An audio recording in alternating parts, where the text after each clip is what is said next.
How will this conflict actually begin? Israel will launch strikes against those facilities where its intelligence indicates there are nuclear centers for uranium enrichment and possibly for the production of nuclear warheads, so to speak. Iran possesses missiles that can carry payloads up to 2,000 kilometers, but 200 kilometers would be quite sufficient for that. So once the strike has been carried out, Iran will undoubtedly retaliate. There will be some minor damage in Israel, and then the big brother will come to its aid. When people talk about political predictions, they usually think of economists, intelligence agencies, or historians. But in Russia, many people mention a different name, a man who shouted, insulted opponents, threw water during debates, and was often called a clown. A man who ran for president of Russia and frequently supported the policies of Vladimir Putin. His name was Vladimir Zhirinovsky, and after his death in 2022, something strange happened. Old clips of his speeches started going viral. People began asking, was he crazy or was he predicting the future? Vladimir Zhirinovsky was born in 1946 in Soviet Kazakhstan. In the early 1990s, during the collapse of the Soviet Union, he founded the Liberal Democratic Party of Russia, known as LDPR. Despite the name, the party was neither liberal nor particularly democratic. Zhirinovsky built his career on nationalist rhetoric, aggressive speeches, and shocking statements. He was theatrical, explosive, unpredictable. In the 1990s and 2000s, he became one of the most recognizable faces in Russian politics. Many dismissed him as a political entertainer, but others believed he played a more complex role. Сколько стоит? 375. Сафонов оплатить. Давай. Сколько стоит? 150 рублей. Сафонов оплатить. И сколько стоит? Стоит 250 рублей. Да. Сафонов в кассу оплати, попробуй. Я в детстве любил сардельки. Да, колячки, шпикачки, колячки, не вздумай сожрать. Это для меня. Понял. Let me tell you that as a little joke. Barack Obama, he once said he had 3 buttons, yellow, green, and red. He presses green, Europe is gone. He presses yellow, China is gone. He presses red, Russia is gone. And Merkel says, well, my grandmother, she had 3 toilets, a golden one, a silver one, and a porcelain one. But when the Russians entered Berlin, she just soiled herself right there in the hallway.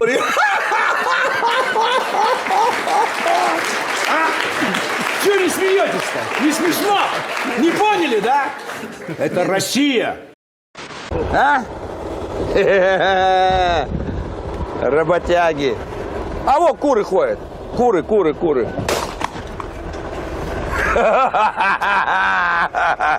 Вот видите опять, ну что это? Ну это же негодяй. Ну подонок. Я прошу прощения.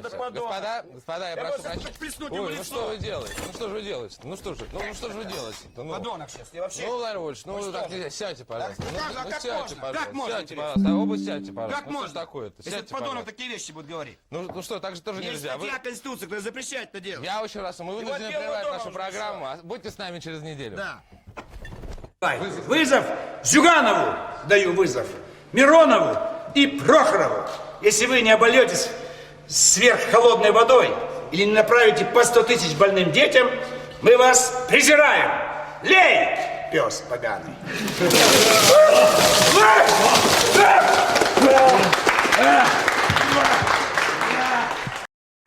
Some analysts argued that he often voiced ideas that were too radical for the Kremlin to say openly. In that sense, he acted as a political testing ground, pushing boundaries to see how society would react. But what truly made him legendary were his so-called predictions. One of the most frequently cited examples involves Ukraine. Years before the 2022 full-scale invasion, Zhirinovsky spoke repeatedly about conflict between Russia and Ukraine. He warned about NATO expansion. He spoke about Crimea. He suggested that Ukraine would eventually become a battlefield between Russia and the West. Надо сказать заранее, что война будет на территории Украины, за Крым, за Кавказье. Запад поддержит армян против Баку и поддержит, наоборот, Тбилиси против Абхазии. Но НАТО будет это делать, я вам это говорю. Здесь, в центре Европы, у НАТО нет других планов, кроме ведения войны. И главная цель – война с Россией. Но напрямую они боятся. Поэтому напрямую с Россией они не пойдут. но будут прижимать через Украину, через Белоруссию, через Прибалтику, через Кавказ. Это общая тенденция. Так делал Наполеон. Но он был честный. Он шел напрямую на Россию, подошел, сжег Москву, вернулся. Так честно сделал Гитлер. Напрямую, на танках. Он шел до Москвы, но не удалось ему. НАТО хитрит. After 2022, many Russians shared clips of his speeches claiming he predicted everything. For example, a year before Russia's invasion of Ukraine, he said 2022 would be a year of unrest. He even almost predicted the invasion date. Отказывайтесь, тогда мы можем принять другую программу. А какую вы почувствуете? 4 часа утра, 22 февраля. Я бы хотел, чтобы 22 год был бы годом мирным, но я люблю правду. 75 лет говорю правду. Это будет год не мирный. What is most striking is that, a year after that speech, many intelligence agencies indeed claimed that Russia would invade Ukraine on February 22nd. However, the invasion ultimately began on February 24th. Мною принято решение о проведении специальной военной операции.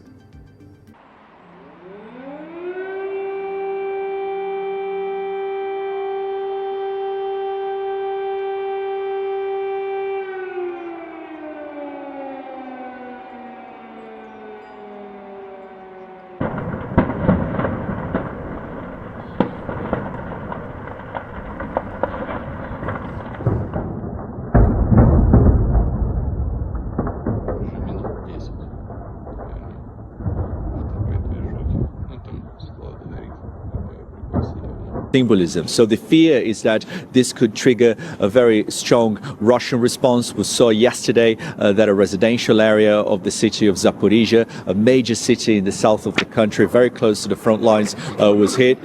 More than a dozen. So.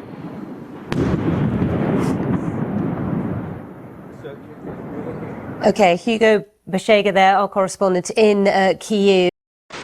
Zhirinovsky did not only speak about geopolitics, he also made concrete statements about how Russia should act in the event of a major war.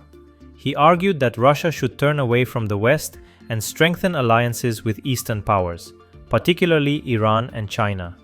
According to him, the future belonged to strategic cooperation with the East, not partnership with Europe. Years later, as the war in Ukraine escalated, Russia deepened its ties with both Beijing and Tehran. Iran began supplying Russia with Shahed drones, which were later widely used in the conflict. For many, this looked like a realization of the geopolitical direction Zhirinovsky had openly advocated. He also spoke about mobilization in extreme terms. In one of his speeches, he suggested that in a large-scale conflict, prisoners could be released and organized into battalions to fight. Что у нас нету средств, которые уничтожают всю колонну танков за 15 минут, всю колонну БТР за 15 минут, сносят целые улицы в городах. И все это сегодняшнее вооружение российской армии. Почему же его не испытать и не показать, на что способна наша армия? Не обязательно ее вводить. Весь мир, что там, американцы, американская армия воюет? ЧОП воюет, добровольцы воюют. А у нас миллионы добровольцев могли бы там повоевать. Из тюрьм их выпустить, штрафные батальоны создать. И сказать, ваше ни шагу назад, вот Луганск, Донецк и дальше до Одессы, Приднестровья. И они все пропашут ночью и днем, лишь бы не вернуться в наши тюрьмы. At the time, such statements sounded radical.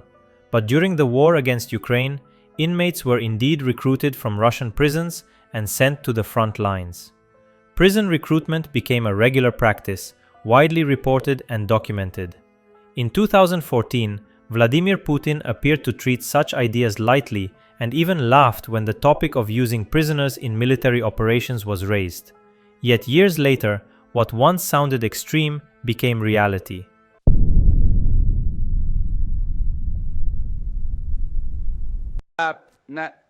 How will this conflict actually begin? Israel will launch strikes against those facilities where its intelligence indicates there are nuclear centers for uranium enrichment and possibly for the production of nuclear warheads, so to speak. Iran possesses missiles that can carry payloads up to 2,000 kilometers, but 200 kilometers would be quite sufficient for that. So once the strike has been carried out, Iran will undoubtedly retaliate. There will be some minor damage in Israel, and then the big brother will come to its aid. The US will mobilize NATO and itself and be Chag and begin bombing Iran, including using very dreadful localized weapons. Though local in effect, it completely devastates the area. You can wipe out an entire country with just one such localized nuclear strike, a nuclear one.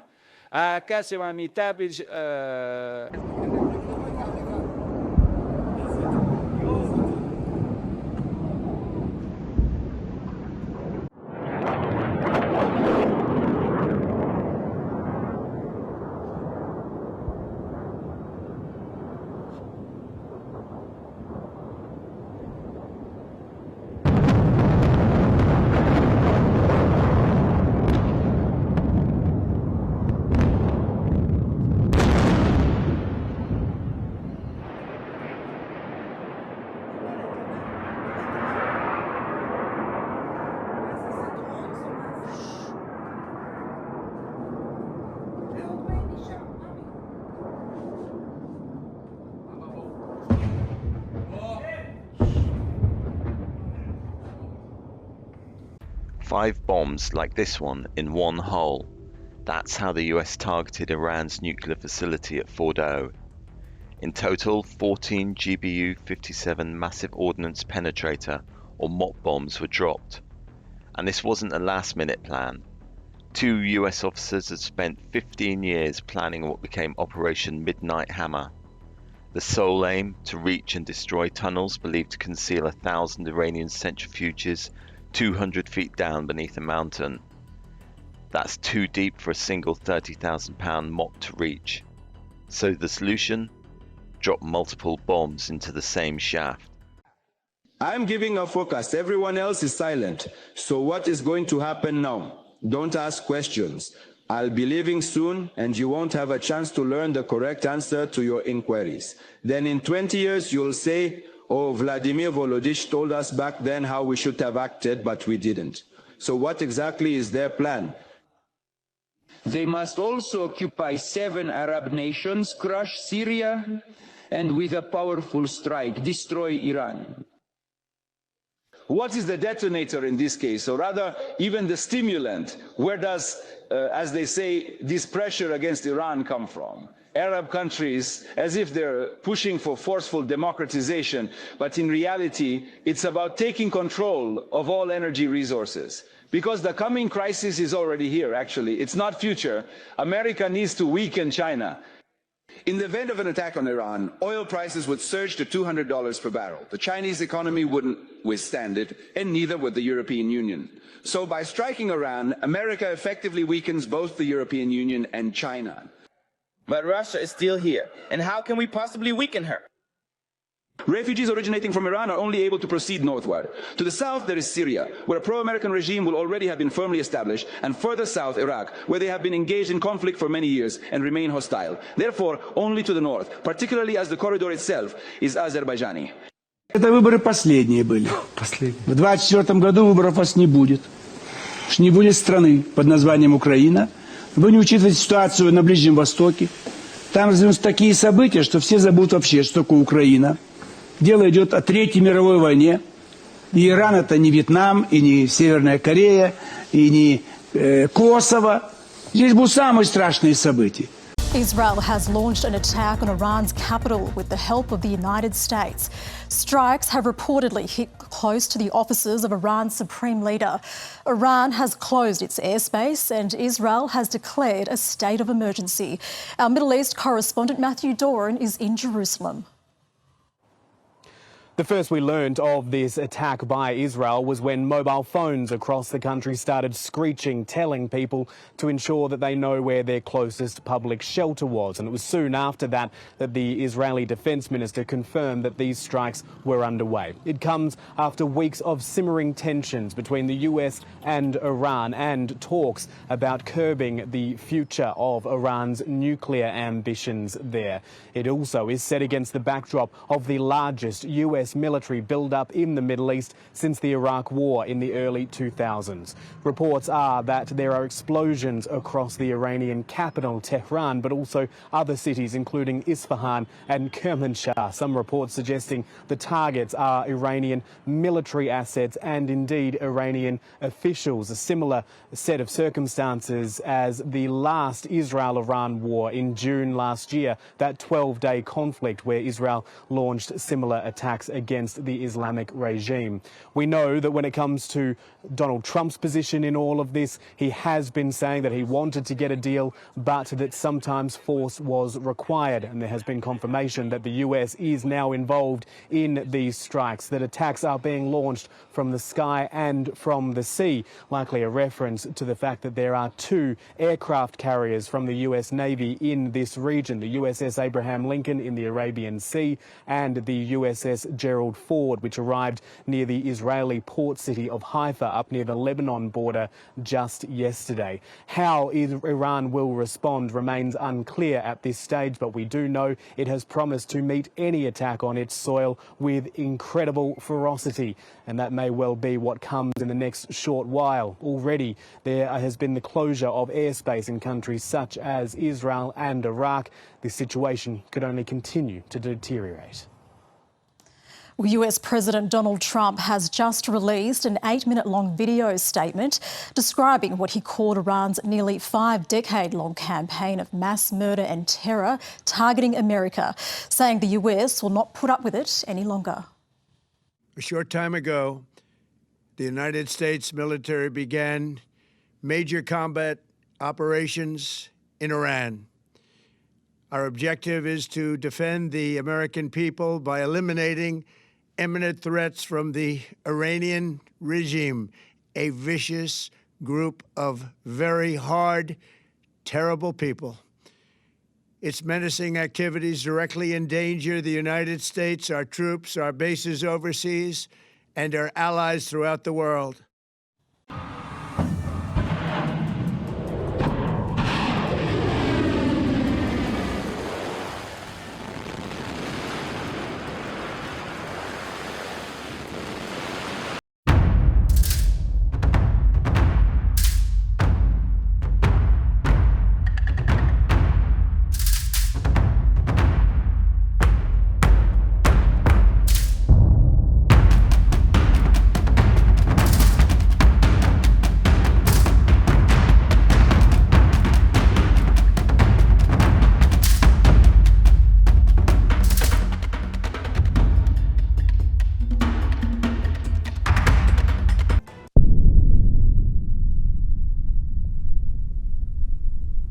Zhirinovsky also spoke about instability in Latin America.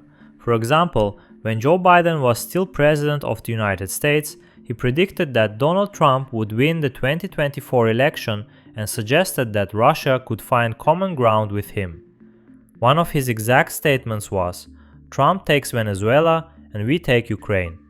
Considering that this comment was made around 6 years earlier, many observers find it surprising how closely his rhetoric aligned with later events. В 2024 году он проиграет все. И опять появится другой Трамп или этот же самый. До 2024 года Тот еще надо снижал дожить. налоги, этот будет повышать налоги. И кому-то действительно даст чуть-чуть. Бедным чего-то даст. Вот будет смешно, если в следующие выборы пойдет Трамп и выиграет. Выиграет. В следующем, в 2024 году выиграет Трамп. Я думаю... И мы могли бы помочь ему. Мы могли бы ему помочь этой осенью, реально вмешаться. Мы ничего не делали, когда его избирали в 2016 году. Мы сейчас а в 2020, если у него голова бы немножко работала, он бы нас попросил бы кое-что сделать, кое-где.